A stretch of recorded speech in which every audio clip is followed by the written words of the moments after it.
When you visit Unity of Houston, you'll find a spiritual community, a church where you can connect and learn and grow with a progressive approach to Christianity. At Unity, we welcome you no matter what your beliefs. You'll find a teaching, loving, inspiring experience as we help each other be all we're created to be. Check us out. We'd love to have you. Find us online at unityhouston.org, and remember, life is meant to be good. From Unity of Houston, Texas, this is The Awakened Life with Reverend Howard Caesar. Unity is a non-denominational spiritual community providing a positive, practical, and progressive approach to Christianity. Let's join the service in progress now with Reverend Howard Caesar. I think we all realize that, we're all on a spiritual journey, we're all on a spiritual path, and that is about learning and deepening our understanding, deepening our connection with God. And as we go along on that journey, we get insights that help us learn all the more. And the more we can learn about life and about ourselves and take on that inner strength, all the better. There's a little story about a mother mouse and her 5 little young ones that reflects this kind of idea a little bit. And she had her babies out for a walk with her, so the mother mouse is strolling along and a line of 5 little ones behind her, and they came around a corner suddenly, and as they rounded that corner, there they came face to face with a big cat. And so the mother mouse, bless her heart, she reared up on her hind feet and showed what little claws she had, waved them in front of the cat, opened her mouth, showed her teeth, and went, woof, woof. And the cat turned and bolted. And the proud mother turned to her 5 youngsters and said, "And let that be a lesson to you in the value of learning 2 languages."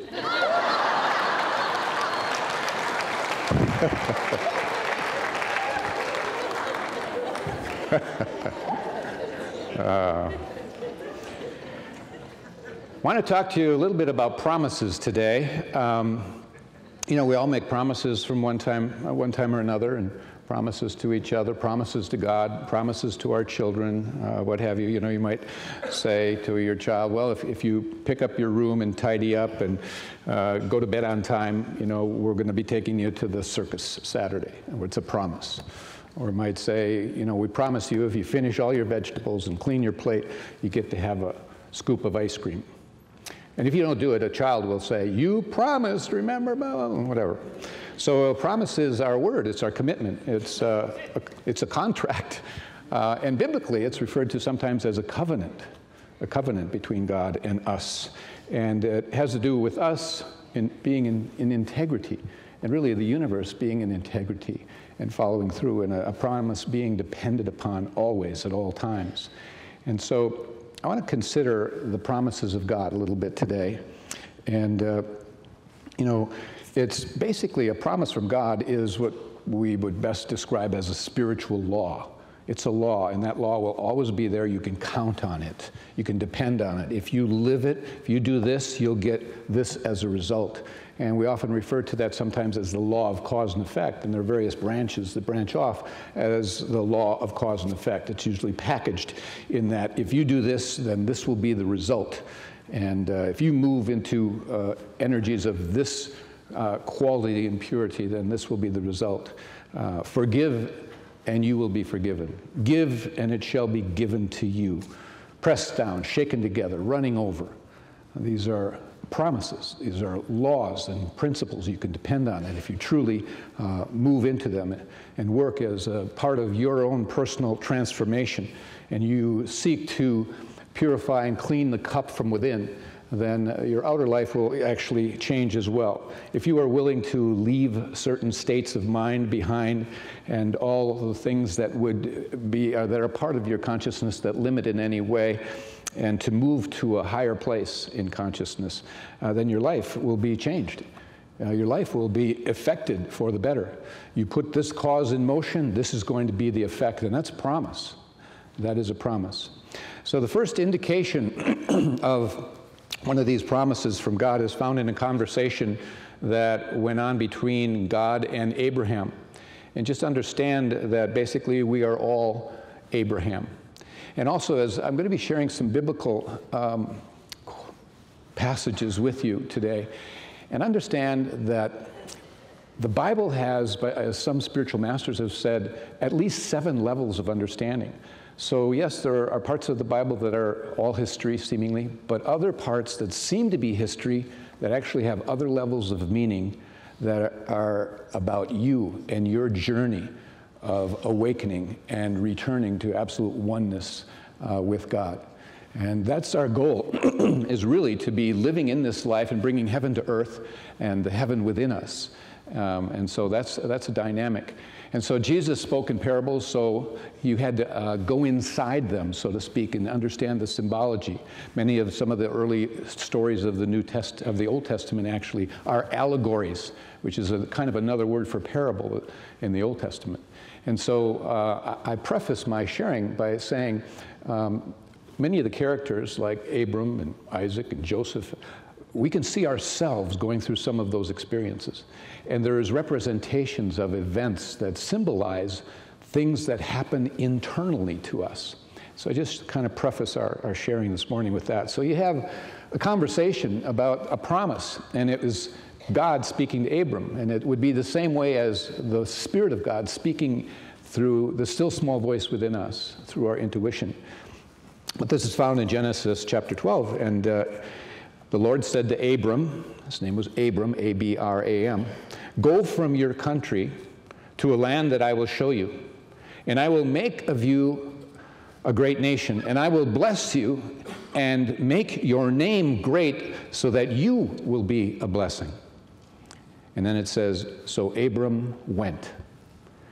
And again, many of us would say, well, you know, that's history, that's what we've been told. It was a covenant about literal land, geographical land. But again, we're talking about metaphysics. And metaphysics is saying that beyond the literal and beyond the obvious surface, there is another level of meaning. It's beyond the physical, beyond the literal. And that message is universal. It's for all people. It's for the here and now today. It's for any time that any person is walking the path. This is a message that can speak, because truth is forever. It is always. So it carries that dimension about the inner world of you and me. So every one of us is Abram in this story. And this promise or covenant that's being made with Abram is a covenant and a promise that is being made with you and me. So this is God's promise to us too. Okay? So the Lord said to Howard, the Lord said to Michael, the Lord said to Diane, the Lord said to Betty, to Sue, to Joe, to whoever, all your names there, really, to go from your country, from really your state of consciousness, because whenever the Bible talks about a land, another land, or when it talks about a house, it's talking about the house of consciousness, another land being another state of being, another state of consciousness that you're to grow to move toward, that kind of thing.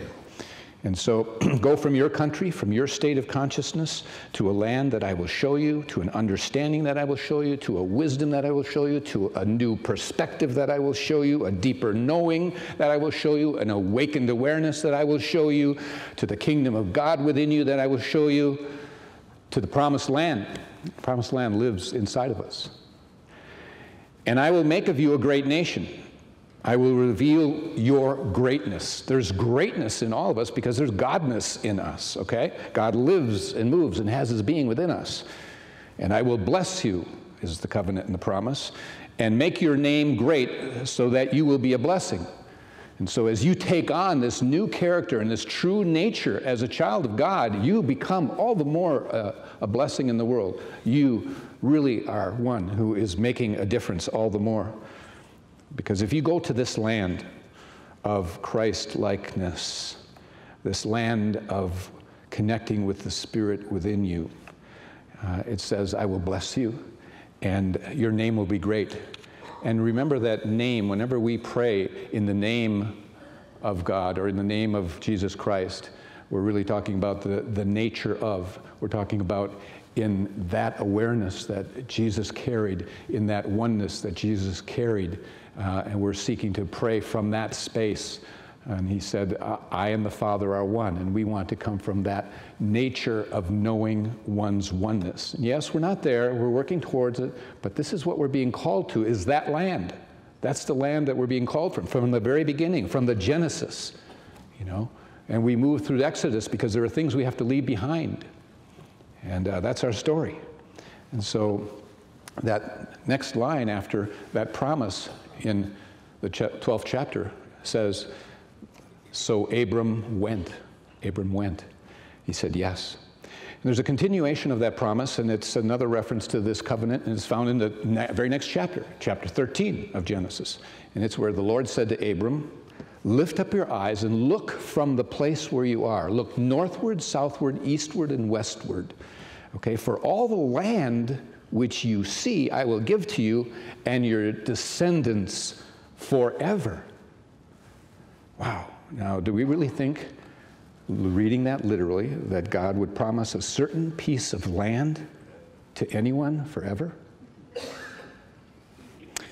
You know, I know that's what it sounds like from reading that historically and literally, but our intuition or the voice of spirit within knows that there really is no part of the earth that belongs exclusively to anyone, but to the family of humanity if you are coming from an understanding of oneness. We know that wars have been fought and blood shed over another interpretation of that, unfortunately, and we're still learning that because we seek to proclaim ownership of something that belongs to everyone, and that's many things and in many dimensions of the world and of life. So in this instance, God didn't point out one body of land, but basically told Abram to lift up his eyes and look from the place where he was in all directions, to lift up his eyes and look to the heavens, to a higher thought, to a God thought and a way of thinking. To look from the place where you are means to look away from where you currently are, the situation and the state of mind that you're in, because there's a new land to be taken to. I don't care where you are, there's the next land to move to, which is of a higher dimension. Okay, it's somewhere beyond whatever negativity you may live from. It's somewhere beyond resentments, beyond unforgiveness, beyond self-pity, beyond our fears, beyond our sadness, beyond our loneliness, beyond any of our limitations. And if you will lift up your eyes and look beyond the place where you currently are and the way you see life and see yourself, you'll be taken there. What gets your attention gets you. You know, the land which you see, I will give to you forever. And he's really talking about a state of consciousness of greater freedom, of greater inner peace. If you look in any direction of your life, you can look in the direction of your relationships, you can look in the direction of your health, you can look in the direction of your prosperity and abundance, you can look in the direction of your inner harmony or conflict, you know, whatever it is that you want to go to a new land, it's there. And if a person embraces and holds to this higher way, then it's theirs forever. And no one can take your inner state of consciousness away from you. Nobody can do that. Nobody has the power. You are you. And the work you do internally, nobody can take away from you unless you give it away and give something the power to take it away. And that's part of our learning too. But even the idea of it is with you forever, meaning even for your descendants, you know, it's contagious. As you grow and move to new lands and higher energies and more lovingness and joyfulness and peacefulness, people are reminded of who they really are and came to be by being in your presence. And just as it's contagious and is transferred to others, you know, who we are, even to our children, you know, a child brought up in hatred learns to hate. A child brought up in love learns to love. If I be lifted up, I draw all men unto me. And so it's been said, we don't see things as they are, we see things as we are. And so we have to go to new lands, new states of consciousness, and strive to do that. And so one other passage that reflects this same idea of God's promise, being that of moving us to the promised land, is found in actually Exodus. And this is the 3rd chapter of Exodus, and it says this: I've seen the affliction of my people and have heard their cry. This is God speaking again. I've heard their prayers. And I have come down to deliver them out of the hand of the Egyptians and to bring them up out of that land to a good land, a broad land, a land that is flowing with milk and honey.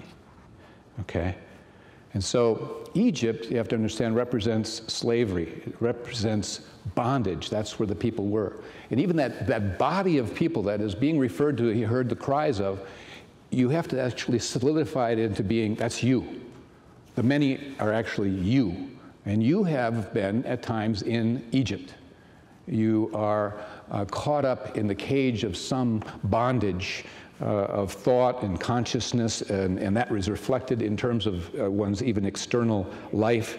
And the Spirit of God basically comes and speaks to you and says, I've heard your cries, I've come to deliver you out of that, to take you into a broad land, a good land.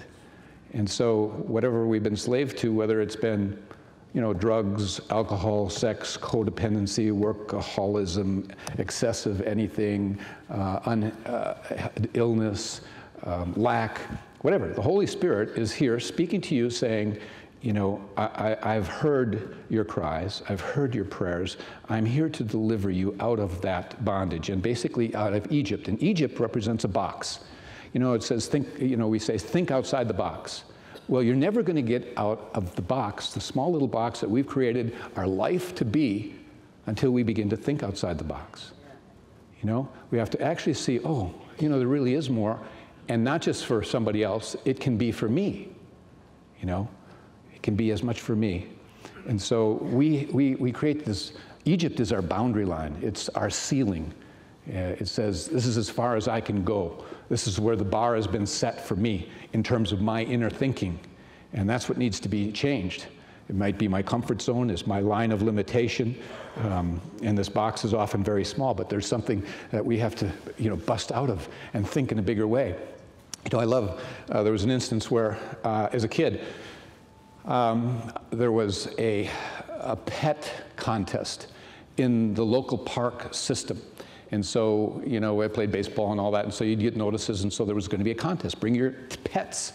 And so any kind of pet, and they would have different things for the most unusual and the best groomed and the best behaved and all these, I guess, different ones. And so anyway, somehow I had a pet crow.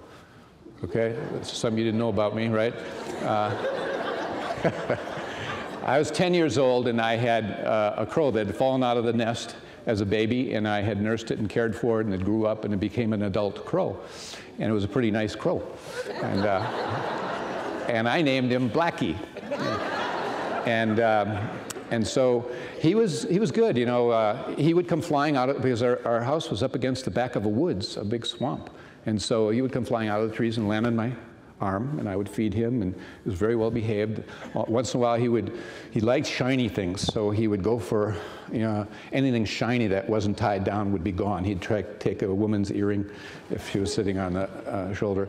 He would take clothespins off of the clothesline so the clothes would fall down. My mother wasn't happy about that, and the neighbor. But anyway, other than that, it was a good crow.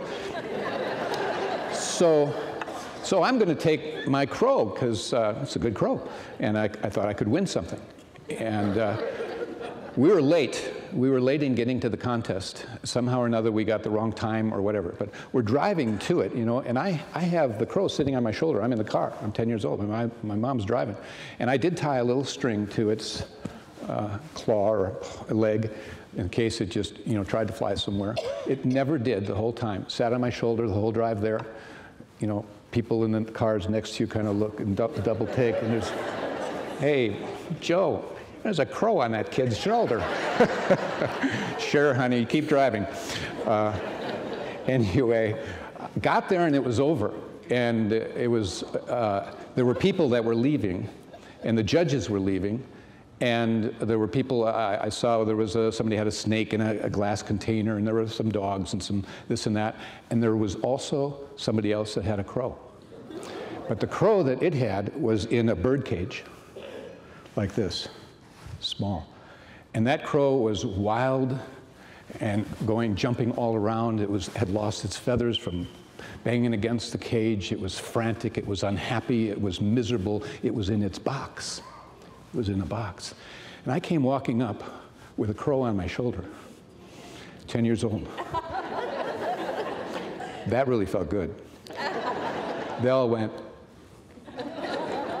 The judges' mouths dropped open, the kids that were still there, and the judges were so blown away that they said, you most certainly would have won a blue ribbon here, and we're going to order up one, and took my address and mailed it to me.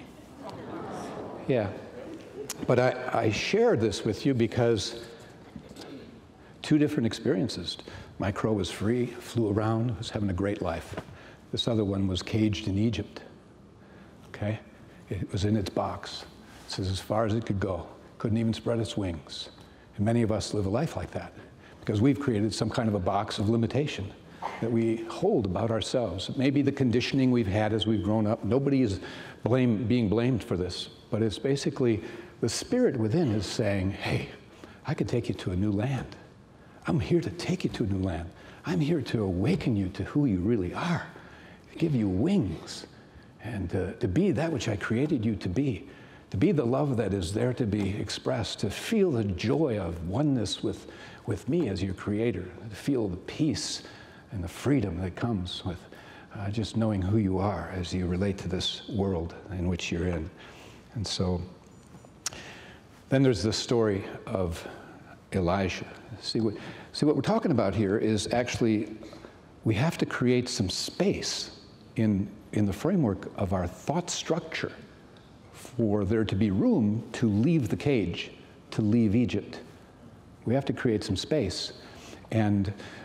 And that's kind of my next story, which is the story of Prophet Elisha and the widow. And Elisha, was a type of Christ, and he could bring miracles of sorts. But anyway, very quickly, the widow's story, as you know it is, the husband had died, and the widow had a creditor breathing down her neck and threatening to take her 2 sons away and make them slaves as a payment because she couldn't pay. And so Elisha comes and asks her the question, what does she have? And she says, there is nothing in the house. Remember, the house is your consciousness. So her consciousness was about nothing. It was about limitation. I have nothing, all right? And he had to take her and create a space. And then she said, oh, but there's 1 jar of oil. And we're not talking about crude oil, Exxon, Chevron oil, okay. And so Elijah then says, okay, go outside and borrow vessels. You know the story. From your neighbors, many vessels as you can, not too few. And then, after you've done that, go in and shut the door upon yourself and pour into all these vessels. Isn't that what Jesus said? He said, go into the inner closet and shut the door. Same process. This is Old Testament, New Testament. And so it's saying, basically, look outside beyond your cage and beyond your box and see what is possible. Then go and shut the door and go back in and let yourself be poured full by the Spirit. Know that it's possible. See it. Look northward, southward, eastward, whatever it is you're facing, whatever it is you're Egypt. And now, having done that, go inside and connect with the one Spirit that pours you full. Very powerful. It's a process. It's our journey. It's about expanding. And so she did, and of course began pouring, and it filled and filled and filled until she ran out of vessels. And of course that was her ceiling for that next move. So her box that was like this became this, but that's the next box she has to bust out of as she listens to the Spirit in whatever is the next Egypt that she faces on the journey of life. And so all of us are, to some extent, empty vessels, and we need to be filled. And the way we get filled is making a connection to the divine, and we do that by actually taking the time to create some space, to go inward, to do some prayer work, to do some meditation, to show up at times like this, to hear messages of truth that begin to sink deeper and deeper and take us again along the journey, bit by bit, busting out of boxes, busting out of our little Egypts, and our limitations and taking us into a greater fullness and a greater expanse. There's a guy named Paul Ferrini. He's author of a book called The Silence of the Heart, and he says that the way that we let God in is very simple. Quote, "Stop resisting your experience. Stop withholding love and pushing the love of others away. Stop playing the victim. Stop blaming others for your pain. Open to it all. Let it all in. Own it. Be with it. Tell the truth about your pain. Let yourself feel the pain. And God will be with you because you trusted. You stopped blaming and complaining. You stopped finding fault. You stopped being a hurt, angry kid. You stopped trying to punish the world for abandoning you. You stopped being angry and just looked into the eyes of God."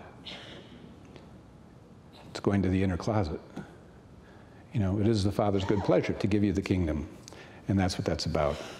So I think everyone hungers for a greater spiritual understanding and awareness, and we're all on that path. And it's interesting, you know, after Abraham, it says he went, he followed that spirit within him, and he made the move to create space and go within and connect and hold to the truth that would set him free. And it says his name was changed. It was changed from Abram to Abraham, which was the breath of life. He now had within him a whole new dimension which carried the breath of God, the breath of life. And so again, you get that there was a transformation, there was a shift, and he answered that call. He listened to the Spirit to go to a new land and to do the work that was required. So God's promise is, if you lift up your inner eyes and you look beyond and leave the land of limitation and separation, God says, I will give you freedom. I will set you free. I will give you a new breath of life. So go do it and be it. God bless you all.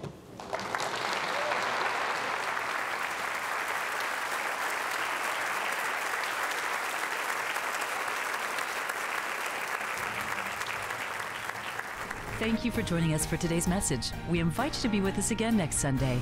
Unity is inclusive, welcoming people of all walks of life in dignity and love. We believe that love, strength, and goodness dwells within you. May we all live in unity with God, humanity, and all of God's creation. And remember, as Reverend Caesar says, life is meant to be good. One of the things we're proud of at Unity is that we're able to bring international dynamic speakers here to Houston. And I'd like to share a few of our upcoming 2016 lineup. One that we're having that's wonderful is Gabrielle Bernstein, and she is considered and labeled by Oprah Winfrey as the next gen leader. We also have Don Miguel Ruiz Jr. He is the son of Don Miguel Ruiz, who authored the best-selling book, The Four Agreements. And another speaker that we have is John Bradshaw, who pioneered the term inner child. So we have a great lineup, and to learn more about these speakers and other activities and events that are happening here at Unity of Houston, go to our website, unityhouston.org. God bless you all.